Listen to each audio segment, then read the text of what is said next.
Pastor Wallace, meu amigo, Cristina, que bom falar com vocês, viu? Realmente é ver vocês e lembrar os nossos tempos lá, não é? Do nosso querido NASP Campos de São Paulo. Para nós é o antigo IAE, que a gente guarda recordações tão boas. Foram tempos difíceis, mas muito bons. E, aliás, nas dificuldades, geralmente é que a gente aprende mais, né? Mas é bom, amigos, estar com vocês e, é claro, com todos os queridos que agora, por todo o Brasil e, quem sabe, outras partes do mundo, nos dão o privilégio de estar conosco e participar desse momento especial, quando a gente está refletindo nesse tema relativo à família.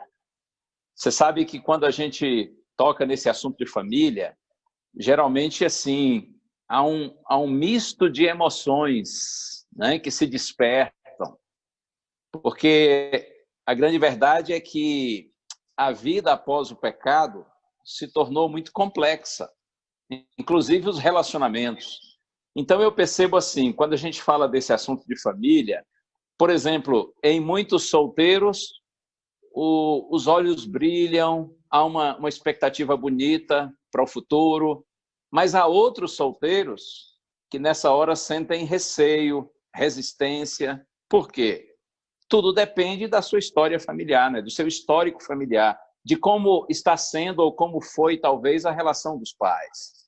Quando a gente trata desse assunto de família em casados, tem casados que pensam assim, isso é tudo de bom, isso é satisfação, isso é realização, mas há outros, e eu já ouvi gente casada dizer assim, pastor, se arrependimento matasse, né? Ou arrependimento de ter casado com esse homem ou casado com essa mulher. Então você veja que as emoções que se despertam são diferentes. Quem sabe pessoas divorciadas vem aquele pensamento assim, não, isso aí foi um erro que eu cometi, né? E quem sabe algumas mágoas, algum ressentimento aflora. Outros, quem sabe que são viúvos, um sentimento de saudade. Então a realidade é essa. Na vida após o pecado, os relacionamentos se tornaram muito complicados. Por isso esse tema de família que deveria trazer só boas recordações e um sentimento assim de realização, de felicidade, uma expectativa positiva, muitas vezes traz também sentimentos negativos. Mas olha aqui uma coisa, mesmo com todos os problemas nos relacionamentos familiares, pessoas continuam se casando, continuam tendo filhos e continuam formando família. Por que isso? Por que mesmo com tantos problemas e tantos divórcios, tantas famílias desintegradas, desunidas, ainda assim o povo casa, tem filhos, né? Forma família, e a razão é muito simples. A explicação é a mais simples de todas, porque casar é bom. Ter filhos é muito bom, eu estou falando de experiência própria. Formar família é algo maravilhoso. É, sim, com certeza. Afinal de contas, o casamento, a família foram estabelecidos, foram planejados e oferecidos a nós por Deus. O nosso Deus de amor, tudo que Deus faz, objetiva o nosso bem, nossa felicidade. Cada dia eu me convenço mais que o problema não está no casamento. O problema não está nessa questão de procriar, de gerar filhos, de formar família. Sabe onde está o problema?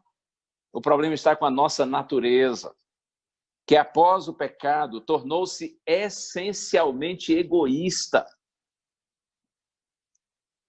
É esse coração egoísta nosso que faz com que muitas vezes o nosso casamento se torne ruim. Nosso relacionamento com os filhos ou com os nossos pais, com os nossos irmãos, se torna complicado e às vezes até insuportável. É por conta disso que muitas famílias se desintegram. Nossa natureza, repito, é essencialmente egoísta. Agora, aqueles que conseguem vencer esse egoísmo e viver na relação familiar no espírito de altruísmo, de desprendimento, de bondade, eles encontram, sim, um relacionamento positivo, feliz, uma família feliz. Então, é claro, a gente não pode desistir. Nós precisamos, sim, pedir a Deus que tenha compaixão de nós e que nos ajude a vencer essa natureza nossa que é tão mesquinha, que é tão difícil, tão complicada, para que a gente possa viver em casa, em família, num relacionamento de amor. Eu quero ler um texto e vou começar com esse aqui, Provérbios, capítulo 15, verso 17. Já vou buscar aqui na minha Bíblia. E se você está acompanhando também aí com a sua Bíblia, pode buscar aí o seu texto, seja aí no seu livro, seja no seu smartphone talvez. Provérbios capítulo 15, verso 17. Na minha versão está escrito assim: melhor é um prato de hortaliças onde há amor, do que o boi cevado e com ele o ódio. Simples assim. Melhor é um prato de hortaliças onde há amor, do que o boi cevado e com ele o ódio. O que Salomão está querendo dizer com isso? Quando ele fala que é melhor um prato de hortaliças onde há amor, entenda que o prato de hortaliças aqui é uma referência a uma alimentação talvez mais simples, mais escassa, que sugere uma família mais pobre, com menos recursos. Mas, a despeito deles serem pobres, eles têm um relacionamento de amor, isso é que faz toda a diferença para a família ser feliz. E ele diz, do que o boi cevado e com ele o ódio. Então, é que agora o inverso, o boi cevado seria sinônimo de fartura, de riqueza em termos de bens materiais, mas que adianta ter isso, porém viver num relacionamento infeliz, num relacionamento onde exista ódio. Agora veja, quando a gente lê essas palavras, a gente precisa entender que Salomão não está querendo dizer com isso que todo rico tende a ser infeliz e todo pobre é necessariamente feliz. Claro que a ideia não é essa. O que ele está dizendo é que para a gente ser feliz ou infeliz na relação familiar, independe da condição financeira, de ter muitos recursos ou poucos recursos. O fator preponderante, indispensável, imprescindível para a gente ter uma relação familiar feliz, bem-sucedida, é a presença do amor. Porque o amor traz consigo respeito, bondade, fidelidade, compreensão, humildade, compromisso. Isso é maravilhoso, não é? A gente precisa de um relacionamento de amor. Isto sim é a verdadeira riqueza, e eu louvo a Deus, porque essa riqueza aqui, todos quantos queiram poderão tê-la, desde que naturalmente a busquem, e busquem na fonte certa, busquem em Deus. Eu estou pensando aqui numa historinha que eu ouvi uma vez, eu achei muito legal. Veja, isso é só uma historinha, tá? Dessas criadas, inventadas, mas eu acho legal para ilustrar e para descontrair um pouquinho. Um jovem casal se encontrou, né, dois jovens cristãos, e aí se olharam, se apaixonaram, né? Quem sabe essa é a sua história também. E, bom, pelo menos nesse começo, espero que no final não seja, você já vai entender por quê. Eles se encontraram, eles se apaixonaram, e aí pronto, um pediu, né, namoro, o outro aceitou, e beleza. Eles começaram a namorar, ficaram noivos, se casaram, foram para a lua de mel, tudo certinho, e voltaram. E aí, com o tempo, começaram a ter algumas rusgas, algumas tretas, como o povo diz, né? Umas dificuldadezinhas. Mas casal cristão, eles perseveraram, e um perdoa, o outro perdoa, e vamos para frente, vamos lá, vamos perseverar. E o tempo foi passando, esses jovens chegaram à meia-idade, chegaram à velhice, mas assim, às vezes era love, às vezes era fight.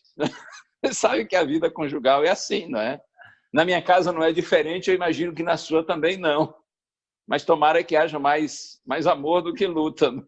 Mais amor do que briga, do que desentendimento. E eles foram perseverando. Chegou um dia que ele já era um velhinho, ela uma velhinha, e aconteceu o inevitável. O velhinho morreu. Geralmente o homem morre primeiro. Misericórdia. Mas o velhinho morreu. Depois foi a vez da velhinha morrer. Aí Jesus voltou. Como eu disse, isso é só uma historinha, tá? Não aconteceu e nem poderia acontecer. Mas aí Jesus voltou, conforme sua promessa, a segunda vinda de Cristo. E a Bíblia diz, você sabe, que quando Jesus voltar, antes de beneficiar os justos vivos, ele vai primeiro ressuscitar com o corpo perfeito aqueles que morreram confiantes nele. Então, quando Jesus voltou de uma hora para outra, olha, num piscar de olhos, não é que a esposa ressuscitou? Sim, feliz. Olhou para um lado, para o outro, e de repente ela vê o seu marido também ressuscitando. E ela corre ao encontro dele, dá um abraço assim bem apertado. e ela diz assim: "Oh, meu amor, agora nós vamos viver juntos eternamente." E nessa hora ele olhou para ela e disse assim: "Não, senhora, meu compromisso contigo era até que a morte o separe." Situação, hein? É claro que isso não pode acontecer e não vai acontecer. Mas olha, moral da história, o plano de Deus não é que a gente tenha apenas um casamento vitalício, que seja duradouro. Quando Deus criou o casamento, o plano do Senhor era e permanece sendo que o nosso relacionamento seja duradouro, sim, vitalício, sim, mas que também seja significativo, que seja feliz, que seja bom. Mas acredite, ouça bem isso aqui, uma família feliz não é um presente que cai do céu para alguns poucos que são privilegiados, sortudos. Não é como acertar na loteria. Uma família feliz, um casamento feliz, é algo que a gente precisa construir dia a dia, tijolo a tijolo. É como a construção de uma casa. Eu fico impressionado ao ver que pessoas se esforçam tanto, por exemplo, para construir uma casa. Às vezes passam anos e anos lutando, investindo tudo que tem para conseguirem comprar um terreno, construir uma casa, uma boa casa. E quantos anos a gente passa estudando, não é? Nos preparando para conseguirmos uma boa profissão, um bom emprego, para ter uma condição financeira estável, para a gente poder dar segurança nesse sentido para nós e para a nossa família. Quantas vezes a gente investe tanto em adquirir bens materiais, em nos desenvolver profissionalmente, mas às vezes nós negligenciamos o investimento no nosso relacionamento familiar. Então eu insisto com você, uma família feliz a gente consegue, não é como um presente, uma dádiva que cai do céu, mas é uma conquista que a gente vai obtendo dia a dia, como na construção de uma casa, tijolo a tijolo. E isso, acredite, envolve a decisão, a determinação de investir em tempo para a família. Tempo de qualidade, mas também em quantidade.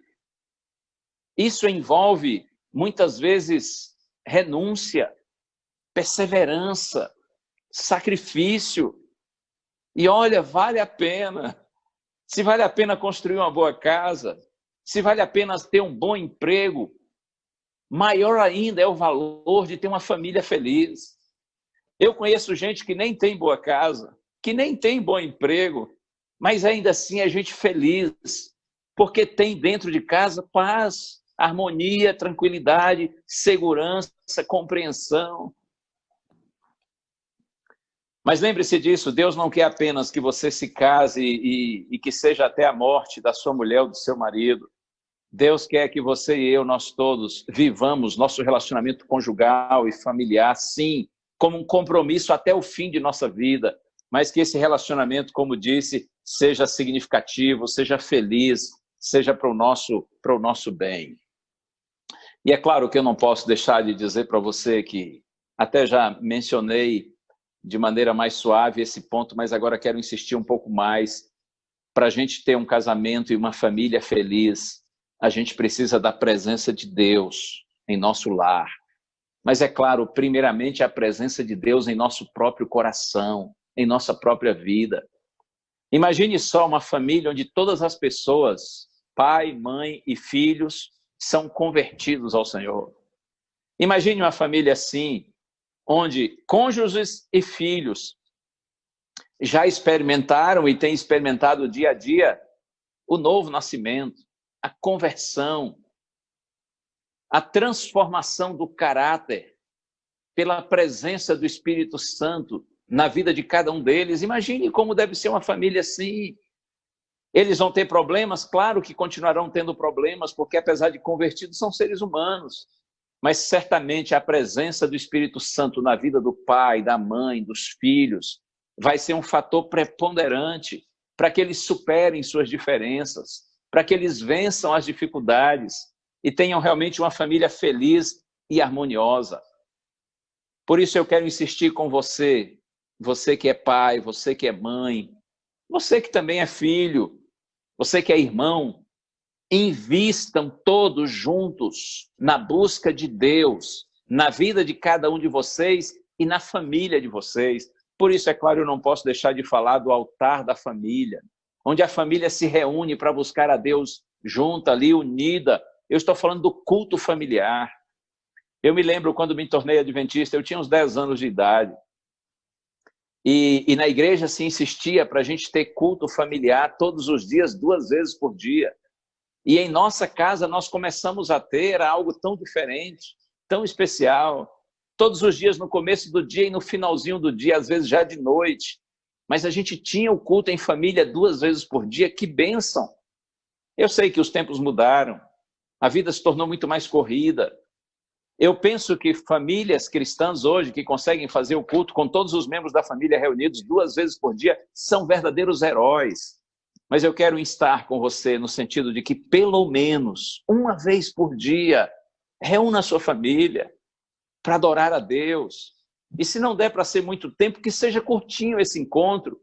Talvez vocês cantam um hino juntos, leiam um texto da Bíblia, uma meditação bíblica juntos, fazem juntos uma oração, uma família unida. Ela nunca vai ser destruída, especialmente se está unida na presença do Senhor. Esse é o nosso tema, inclusive, né? Nós somos invencíveis com Deus. O diabo não consegue destruir um casamento, destruir uma relação familiar. Quando nós estamos verdadeiramente juntos, buscando a Deus com sinceridade, nos humilhando todos os dias na presença dEle, pedindo a Ele que nos ajude a amar uns aos outros, a compreender uns aos outros. E olha aqui uma outra coisa que eu quero compartilhar com você. E aqui eu estou compartilhando da minha própria experiência, da minha experiência pessoal. Eu tenho aprendido pela vida, ao longo dos anos, que em vez de ficar orando, pedindo a Deus para mudar minha esposa, ou mudar talvez minhas filhas em algum comportamento delas, eu preciso muito mais pedir a Deus que me mude, para que Deus me dê mais paciência, mais compreensão, mais bondade. Você entende o que estou dizendo? É claro que a gente pode orar sim pela esposa, pelo marido, orar pelos filhos, pelos pais, pelos irmãos, porém mais importante ainda é que nós oremos por nós mesmos, pedindo a Deus que mude a gente. É mais fácil Deus agir quando você está pedindo para Deus agir na sua própria vida do que quando você está pedindo para Deus agir na vida do outro. E você me dirá, mas pastor, a gente não deve orar pelos outros? Deve, claro que deve. Mas com o tempo eu aprendi que em vez de pedir a Deus para mudar minha esposa ou as minhas filhas, é muito mais significativo que eu peça a Deus para me mudar, para me ajudar a ser menos crítico, menos azedo, menos amargo, menos ingrato. Quando eu peço a Deus para me ajudar, para que eu seja mais tolerante, mais bondoso, mais compreensivo, esse é um ponto. Segundo ponto que eu lhe digo em relação à sua oração, peça a Deus que lhe ajude a ver mais as virtudes do seu marido, da sua esposa, dos seus filhos, dos seus pais, dos seus irmãos. Você sabe, não tem ninguém perfeito. Todos nós temos defeitos e muitos defeitos, mas é claro que todo ser humano também tem suas virtudes. Ninguém é assim, só errado, só torto. Tem que ter alguma coisa boa em todo mundo, claro que tem. Então, em vez de ficar só vendo os defeitos dos nossos familiares, vamos pedir a Deus que nos ajude a ver as virtudes deles. Porque quando você começa a ver as virtudes das pessoas e valorizar as virtudes delas, a tendência é delas quererem cada vez corresponder mais a essa sua expectativa positiva que você tem nelas. Agora, se você fica dizendo para o seu marido que ele é preguiçoso, que ele é responsável, se você fica dizendo para o seu filho que ele é burro, que ele é malandro, se você fica dizendo para a sua mulher que ela é porca, que ela é sei lá o quê, você está colocando uma carga de coisas negativas na pessoa, isso não vai motivá-la a mudar, pelo contrário, ela vai se tornar cada vez mais resistente, mais endurecida no seu erro. Mas quando você vê as virtudes e valoriza as virtudes, a tendência da pessoa é querer cada vez ser melhor. Então veja, eu oro para que Deus me mude, me dando mais paciência, compreensão e bondade.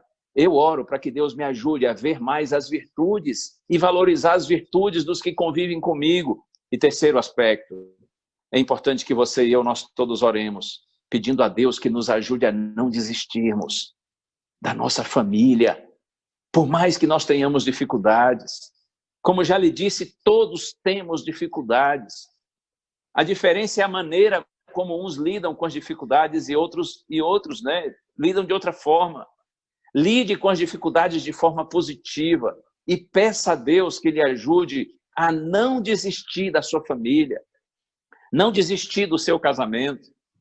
Eu gosto de um pensamento antigo que diz assim: os desistentes nunca vencem, mas os vencedores nunca desistem. É assim. E olha, se fosse para desistir do meu casamento por conta de dificuldades no relacionamento familiar, eu já teria desistido. Especialmente nos primeiros anos de relacionamento. Mas eu louvo a Deus, porque Ele colocou no meu coração que eu não podia, que eu não devia desistir, porque eu fiz um compromisso com a minha esposa, diante da minha família, diante da família dela, e acima de tudo, diante de Deus. E eu louvo a Deus porque Ele não deixou eu desistir, Ele não deixou a minha esposa desistir, e nós perseveramos. Dificuldades ainda temos, mas hoje a gente tem muito mais compreensão, muito mais amor, muito mais entendimento. Deus nos deu 2 filhas que são lindas e muito queridas. Tudo isso não existiria se a gente, nos primeiros anos, pelas dificuldades iniciais, a gente tivesse desistido. Então eu quero insistir com você nesse ponto.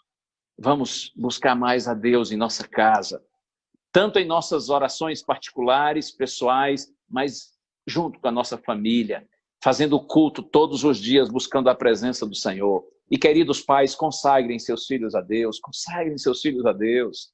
E que seus filhos saibam disso, que sua maior alegria como pai, como mãe, é vê-los sendo fiéis a Deus. É claro que a gente se esforça para que os nossos filhos tenham bons estudos, se tornem depois profissionais úteis, competentes. A gente se preocupa com a saúde deles, com a segurança deles. Mas você quer saber de uma coisa? Para pais cristãos, o maior desejo e interesse deles e o maior cuidado deles em relação aos seus filhos tem a ver com a vida espiritual deles. Porque a gente sabe que Deus nos dá esses filhos para que nós os preparemos para a eternidade. Nós cristãos sabemos que essa vida aqui é só uma passagem muito curta, muito incerta. Deus quer nos levar para a eternidade e nós precisamos levar nossos filhos para a eternidade. Eu gosto do texto que está lá na 3ª carta de João, no verso 4. Essa carta é pequenininha, só tem um capítulo.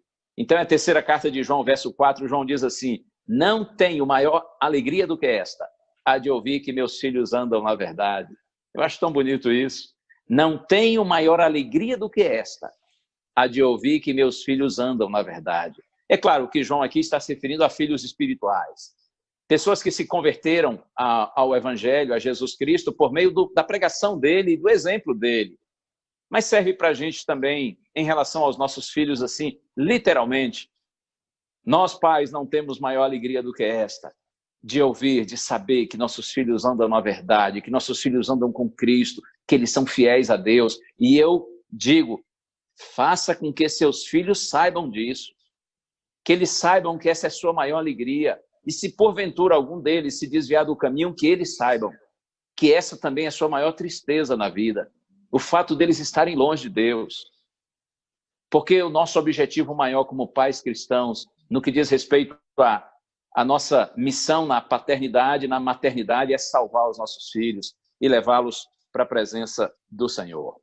Bom, eu estou pensando aqui numa outra direção agora. Bom, mas na verdade é tudo a mesma direção, é tudo a mesma coisa.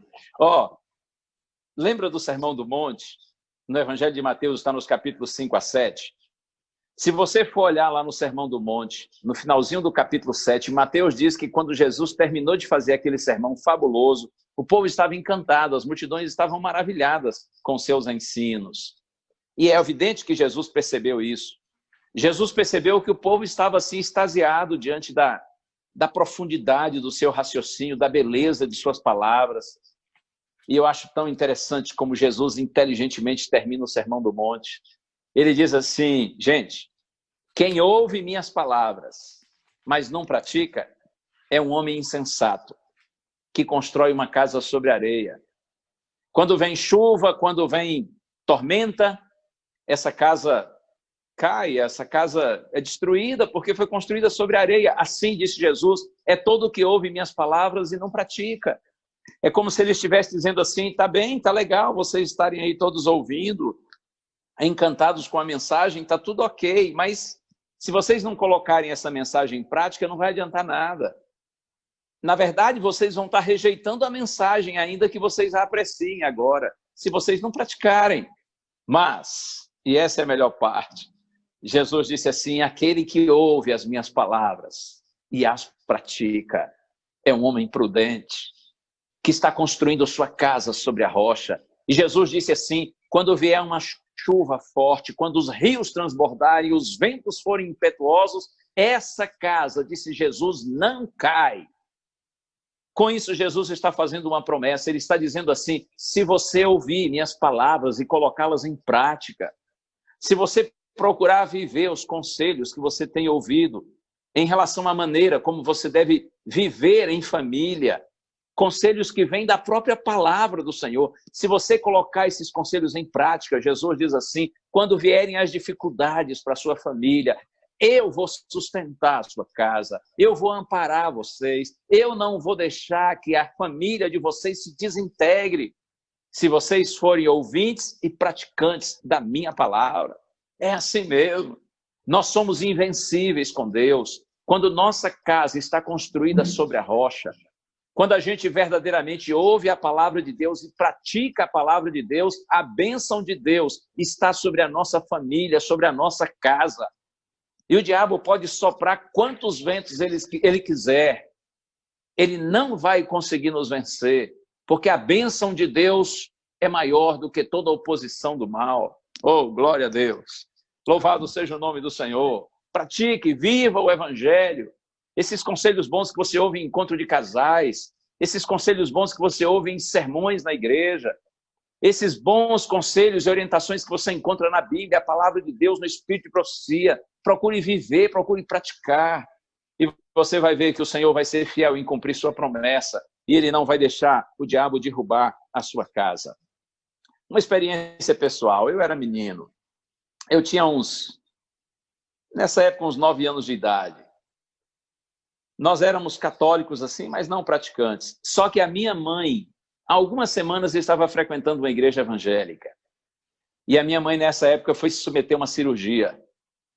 Eu imagino que não era nada muito grave, mas a minha mãe estava preocupada com isso e nós também, todos em casa, estávamos. Nós somos 5 filhos.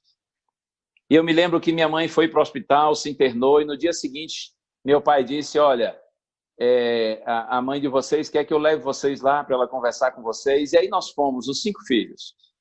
O hospital permitiu que a gente entrasse, nós fomos ao quarto, e eu tenho essa lembrança na minha mente. Eu só tinha uns 9 anos. A minha mãe reuniu todos os filhos, assim, os 5 em volta da cama, e meu pai também estava próximo. E eu nunca mais me esqueci uma frase que a minha mãe disse, com muita emoção. Ela disse assim, eu já orei. Minha mãe estava aprendendo a orar. Até aquela época ela só sabia rezar, fazer orações decoradas. Mas ela estava aprendendo a orar. E ela disse assim, eu já orei e pedi a Deus que se alguma coisa acontecer comigo, a gente entendeu que ela com isso estava querendo dizer assim, se acontecer de eu morrer, né, não resistir à cirurgia, eu já orei e pedi a Deus que se alguma coisa acontecer comigo, que Ele guie todos vocês no caminho do Calvário. Que Ele guie todos vocês no caminho do Calvário.